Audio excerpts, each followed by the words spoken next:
Social media पे उनका viral होता है खूब वीडियो। उनके पास पैसा बहुत है। वो जब ना बार बार पैसा नोट दिखाते हैं। उनका दो ही काम है, पैसा देते हैं सबको, खाना खाते हैं खूब सारा। उनका शरीर भी वैसा है। तो खाना कम खाइए, एक्सरसाइज ज्यादा कीजिए, सेहत पर ध्यान दीजिए, तब बुद्धि का आपका विकास होगा। नया आलू हो।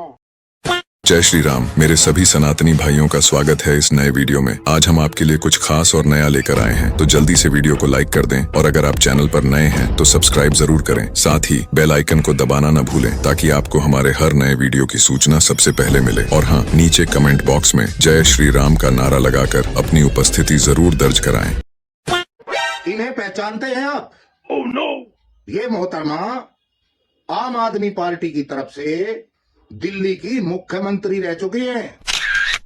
इनका नाम है आतिशी मारलेना और ये उस दिल्ली की मुख्यमंत्री रह चुकी हैं जो भारत देश की राजधानी है और जिसके वर्ल्ड क्लास शिक्षा मॉडल का प्रचार प्रसार स्वयं घोषित दिल्ली के मालिक और आम आदमी पार्टी के मुखिया अरविंद केजरीवाल जी करते हैं। वैसे इनका ज्ञान कितना है, पहले आप वो सुनो।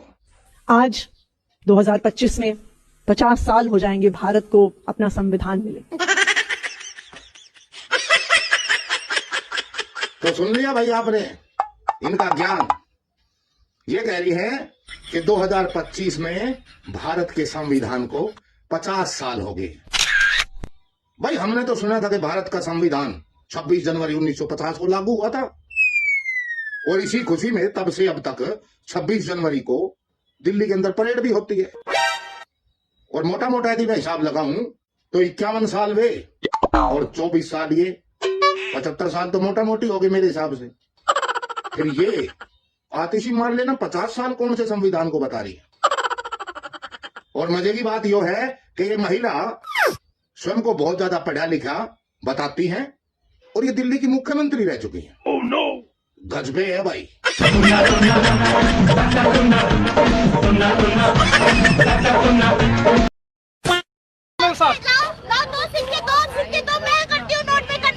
क्या मैडम हुआ, क्या है बात, क्या है? ये ड्रामा कर रहा है, ये कांटों पे लेट के और हम सबसे पैसे ले रहे हैं और ये हम सबको उल्लू बना रहे हैं। अगर कोई अपनी आस्था से 2-4-10 रुपए दे देता है तो क्या दिक्कत है उसमें? दिक्कत क्यों नहीं हो, ये हम सबकी मेहनत की कमाई है, हमारे पैसे जा रहे हैं, हमारी मेहनत की कमाई जा रही है, तो क्यों ले रहा है ये? आपने कितना दिया है इनको? मैंने इनको कुछ नहीं दिया है, मैं क्यों दूंगी इनको? तो फिर ऐसे क्यों बोल रहे हैं जैसे कि आप देख रहे हैं कि मतलब तुमने औरत को पीट सकते हैं। बेसुस दर्द हो जाता है। आलू की बोरी को बहुत ज्यादा दिक्कत है यहाँ पे। जो भी लेट के बेचारे 2-4-10 रुपए कमा रहा है, तुम लेटो कांटो में तुमको पैसा मिल जाएगा। कांटों में लेटना नाटक करना कर क्या रहे हो बाबा? ये सब देखिए यहाँ पे इनका इसी तरह से इलाज है। आप देख रहे हैं महाकुंभ ढाका न्यूज की कवरेज यहाँ पे जारी रहेगी। खतना करवाते वक्त 2 बूंद क्या गिरी जमीन में, लोग कहने लगे मेरा भी खून शामिल है इस मिट्टी में। 3 पड़ोसी देशों से आने वाले लोग जिनको अपने देशों में सताया जा रहा हो, परेशान किया जा रहा हो, भारत उनको शरण दे सकता है। यानी अगर किसी हिंदू को पाकिस्तान में सताया जाता है, हिंदू धर्म के मानने वाले व्यक्ति को, तो भारत की नागरिकता के लिए आवेदन वो कर सकता है। लेकिन अगर ये व्यक्ति सताए जाने वाला जो व्यक्ति है वो अहमदिया मुसलमान है या शिया मुसलमान है, आपने देखा है कि पाकिस्तान में कितना जुल्म होता है इन दोनों जो समुदाय हैं उनके लोगों को। अहमदिया को तो वहां पर मुस्लिम जो स्टेटस है वो भी नहीं दिया जाता, मुस्लिम धर्म मुस्लिम भी नहीं माना जाता। तो भारत के दरवाजे अहमदिया या शिया मुसलमानों के लिए बंद होंगे। हमको सीए से कोई प्रॉब्लम नहीं है, आप दीजिए। और हमको भी मालूम है कि अहमदिया कोई बेवकूफ नहीं है हिंदुस्तान आएगा। अहमदिया तो खाली यूरोप की सरजमीन पे पैर रखता है या कनाडा रखता है तो उसको फौरन असाइलम मिल जाएगा, सिटीजनशिप मिल जाती है। बल्कि वो परेशान हो गए कि इतने अहमदिया आए कहां से, क्योंकि पाकिस्तानी जो वहां भागता है अपने आप अहमदिया डिक्लेयर करता है, तो क्यों आएगा? शिया है अगर तो भाई वो ईरान जाएगा। तो हमको भी मालूम है कि कोई मुसलमान जो है आएगा ही नहीं। और एक बात मैं यहाँ पे जोड़ना चाहती हूँ कि दर्शकों की जानकारी के लिए भी कि अभी कुछ ही दिनों पहले मेरी बातचीत हो रही थी अहमदिया समुदाय के लोगों से। मैंने उनसे पूछा कि पिछले 5 साल में कितने अहमदिया लोग आए हैं यहाँ पर भारत में। उन्होंने कहा 0। मैं कह रहा हूँ दिल्ली मेट्रो के सारे नियम कानून कहाँ गायब हो गए हैं? मेट्रो के सारे कर्मचारी, सिक्योरिटी कहाँ गायब है? जिस मेट्रो स्टेशन पर इतने नियम कानून होते हैं उस मेट्रो स्टेशन पर एक भीड़ आती है और सारे के सारे नियम कानून धरे के धरे रह जाते हैं। बताया जा रहा है कि इस भीड़ का कोई त्योहार था, तो क्या ये दिल्ली मेट्रो में घुस जाएंगे, वो भी इस तरीके से? और तो और ये बिना किसी रूल को फॉलो किए ऊपर से फांद फांद कर आ जा रहे हैं। ऐसा कैसे हो सकता है? कौन है ये बिना सेंस वाले प्राणी जो बिना किसी सेंस के ऐसे जाहिलों जैसी हरकतें कर रहे हैं? आखिर दिल्ली मेट्रो के इतने सारे नियम कानून है किसके लिए? सारी सिक्योरिटी कहाँ गायब है भाई? ये हो क्या रहा है मेट्रो स्टेशन में?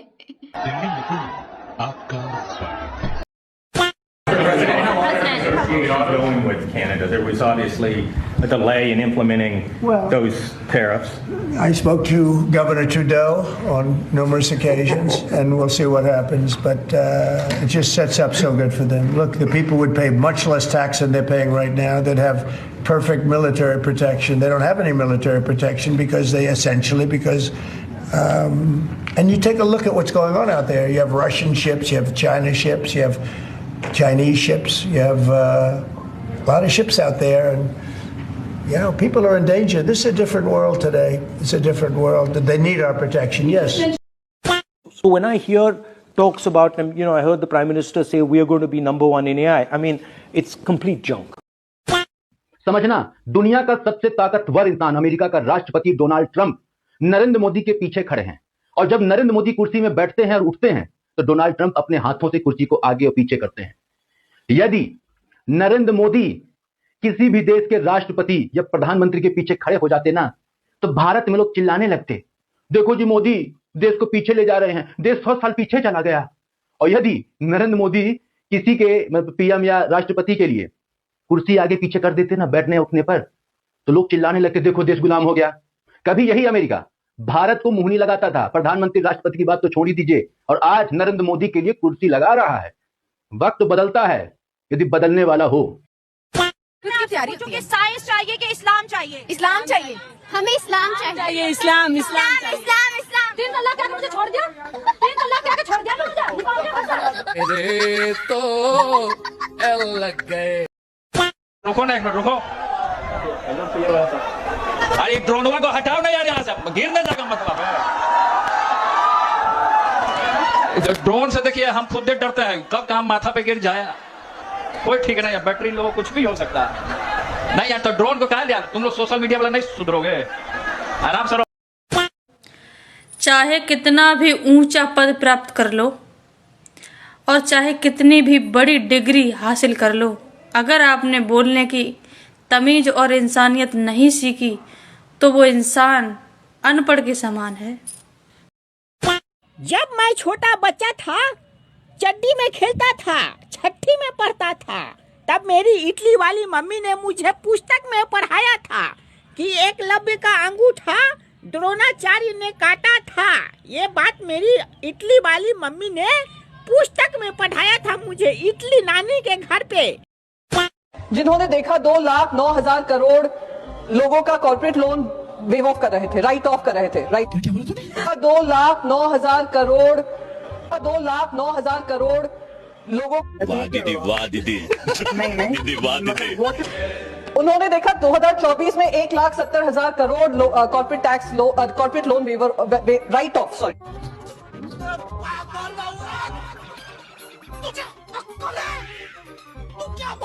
क्योंकि इलेक्शन का साल था पिछला साल, तो लास्ट ईयर सरकार ने 600 करोड़ का स्पेशल पैकेज इरिगेशन प्रोजेक्ट के लिए ड्रॉट हिट विदर्भ और मराठवाड़ा के लिए, पर सर उसमें इस्तेमाल कितना हुआ? सिर्फ उसमें से इस्तेमाल हुआ 30%, 400 करोड़ जो रिवाइज एस्टिमेट है।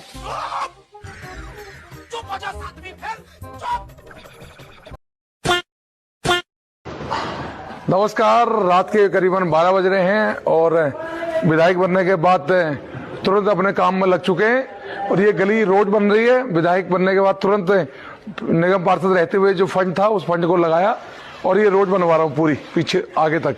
ये रोड अग्रवाल स्वीट से नीचे विनोदनगर को आती है, मेन रोड है जो बहुत टूटी हुई थी, बहुत हालत खस्ता थी। इसको ठीक करवा के आज इसका रोड बनवा रहे हैं। इसमें कल कंक्रीट बिछवाई और अब इसके ऊपर आरसीसी चल रही है और पूरा रात का समय पूरी रोड बनवा रहे हैं।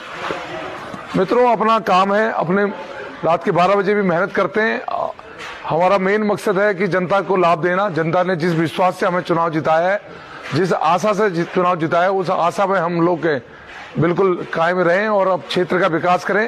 रात के 12 बजे भी हम लोग देख रहे हैं कि कितने कैसा माल चल रहा है, माल अच्छा चल रहा है, गलत चल रहा है, इसकी पूरी जांच पड़ताल कर रहे हैं, पूछ रहे हैं इन लोगों से। कल पंजाब में उतरा एक और गैर कानूनी प्रवासियों का जहाज। पंजाब में फिर उतरा एक और जहाज, लगे पंजाबी हैं बस जो गैर कानूनी तौर पे जाते हैं। अगर गिनती के हिसाब से करने हैं भाई साहब, अब कह रहे हैं 119 में से 67 हमारे हैं पंजाब के, तो इसलिए अमृतसर। तो फिर पहले वाला अहमदाबाद क्यों नहीं उतरा? तो पहले 33 उनके थे, हरियाणा के थे 33, अंबाला क्यों नहीं उतरा? रफाल को तो अंबाला उतारते हो, फ्रांस से जब रफाल आता है उसको तो अंबाला में उतारते हो। वैसे हमको बच्चे समझते हो क्या? हमें पता नहीं क्या बदनाम करने की कोशिश कर रहे हैं। पंजाबियों को, पंजाब को बदनाम करने की साजिश बीजेपी की है। जब हम इसी एयरपोर्ट का और मोहाली के एयरपोर्ट का इसी में विदेश मंत्रालय को लेटर देते हैं, सर यहां से इधर अमेरिका की तरफ, कनाडा की तरफ फ्लाइटें शुरू कर दीजिए, कहते नहीं नहीं नहीं ये एयरपोर्ट सूटेबल नहीं। अच्छा, ऐसे जहाज आने के लिए ये सूटेबल है अमेरिका से, अभी तो अमेरिका से आ रहा है, तब तो हमारे बंदे दिल्ली जाएं, दिल्ली से फिर उड़े और मतलब उनको टैक्स दें, ये वो दिल्ली जाने का खर्चा है ना, तब कोई प्रॉब्लम। आने के लिए हमें अमृतसर पर। अब ठंड सिर्फ उतनी ही बची है जितनी कि देश में कांग्रेस।